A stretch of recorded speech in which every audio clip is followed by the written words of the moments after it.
আসসালামু আলাইকুম প্রিয় ভিউয়ার্স, আশা করি সবাই ভালো আছেন। মাইক্রোসফট ওয়ার্ডে প্যাড ডিজাইনের পদ্ধতি সম্পর্কে বিস্তারিত আলোচনা করব।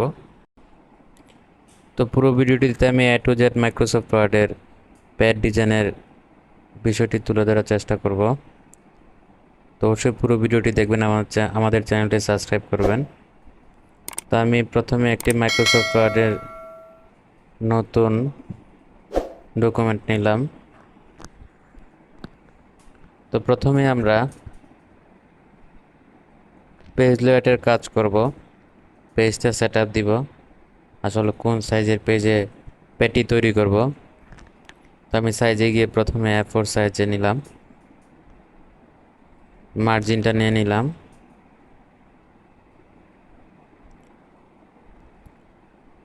তারপর প্রথমে শেপের কাজ, আমি একটা শেপ নিব। শেপটা আমি সাইজ মতো নিয়ে নিব। তারপর এখানে আমি অ্যাড টেক্সট করব। আপনার এটাতে শেপের ভিতর যা যা লেখার প্রয়োজন সেটার জন্য অবশ্যই অ্যাড টেক্সট করতে হবে।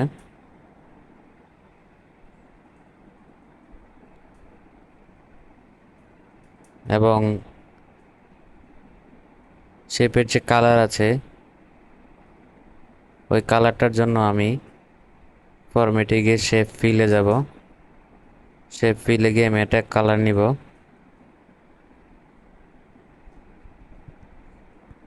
আপনি চাইলে যে কোনো কালার চয়েস করতে পারেন।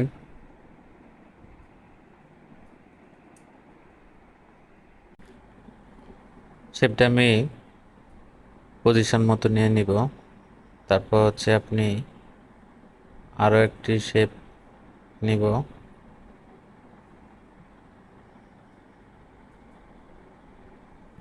সেম একইভাবে আরেকটি শেপ নিলাম, ওইটাতে আমি অ্যাড টেক্সট করব। যে লেখাটা আছে আমি সেটার জন্য অ্যাড টেক্সট করে নিলাম। তারপর শেপ ফিলে গিয়ে আমি আবার সেমভাবে একইভাবে আবার একটা কালার দিলাম শেপটা।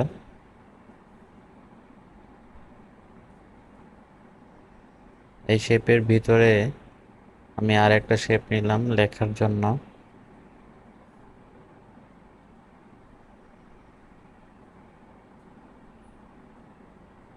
অ্যাড টেক্সট করলাম। তো লেখাটা আপনারা যেভাবে লেখা দরকার লিখে নেবেন।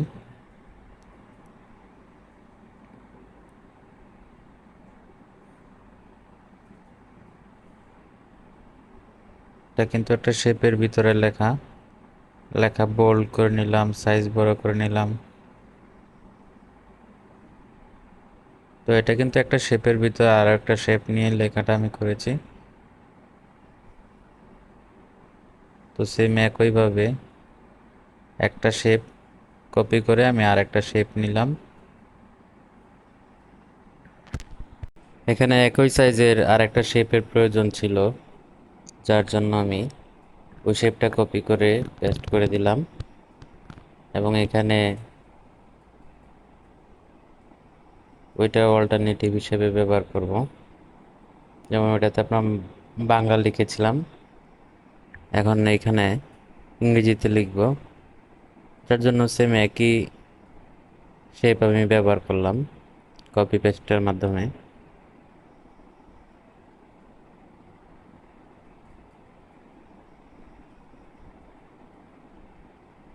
তো আমি এখানে লেখাগুলো একটু দ্রুত আপনাদেরকে দেখিয়ে দিলাম।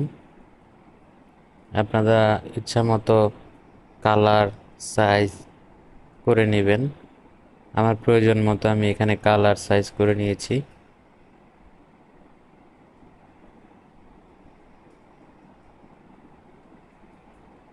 শেপের সাইজ আপনার ইচ্ছা মতো করে নেবেন। লেখার ফন্ট কালার এগুলো ইচ্ছা মতো করে নেবেন। আমার যতটুকু প্রয়োজন ছিল আমি ওইভাবে করেছি। তো নিচে আমি আরেকটা শেপের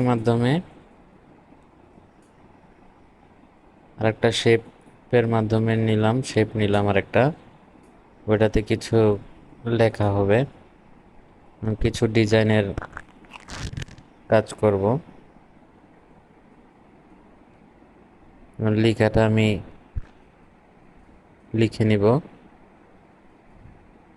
এটা মূলত হচ্ছে আপনার একটা ডাক্তারের প্যাড। সো এই আইটেমগুলো এতে প্রয়োজন ছিল, আমি ওই আইটেম অনুযায়ী কাজ করব। ওই শেপের যে বর্ডারটা আমি একটু চেঞ্জ করে দিলাম।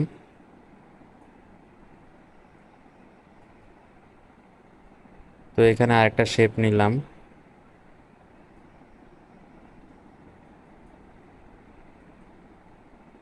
যেহেতু এখানে সবগুলো পার্ট বাই পার্ট করা, সেই জন্য আমি আলাদা আলাদা শেপের মাধ্যমে করে নিচ্ছি বোঝার সুবিধার্থে। এবং কালারের যে বিষয়টা, বিভিন্ন শেপে বিভিন্ন কালার আসতেছে, এবং শেপের ভিতরে যদি কোনো লেখার প্রয়োজন থাকে সেটা আমি লিখে নিচ্ছি অ্যাড টেক্সটের মাধ্যমে।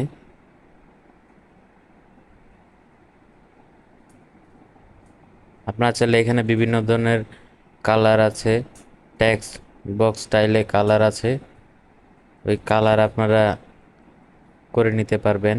এবং বিভিন্ন ধরনের ক্যাটাগরি আছে যেগুলো ডিজাইনের জন্য করে নিতে পারবেন, 3D ডিজাইন।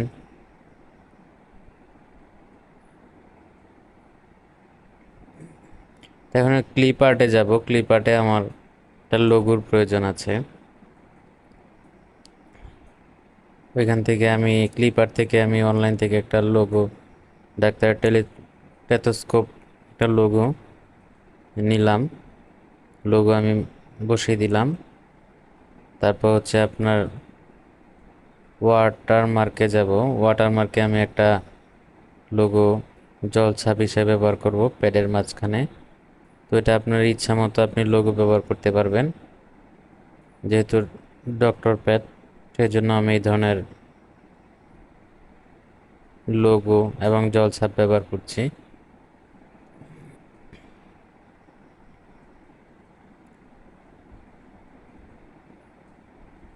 আসলে ডাক্তারের প্যাড যেরকমটা হয় ঠিক এরকম ডিজাইনে আমি করার চেষ্টা করেছি। যে বিষয়গুলো আসলে গুরুত্বপূর্ণ, যে ডিজাইনের যে সিস্টেমটা হয়, জাস্ট আমি একটা ডেমো হিসাবে তৈরি করার চেষ্টা করেছি।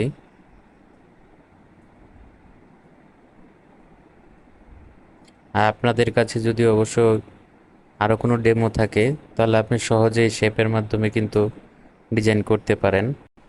তো মোটামুটি আমাদের প্যাডটা তৈরি হয়ে গেছে। পুরো ভিডিওটি দেখার জন্য আপনাদেরকে ধন্যবাদ। ভালো থাকবেন। আসসালামু আলাইকুম।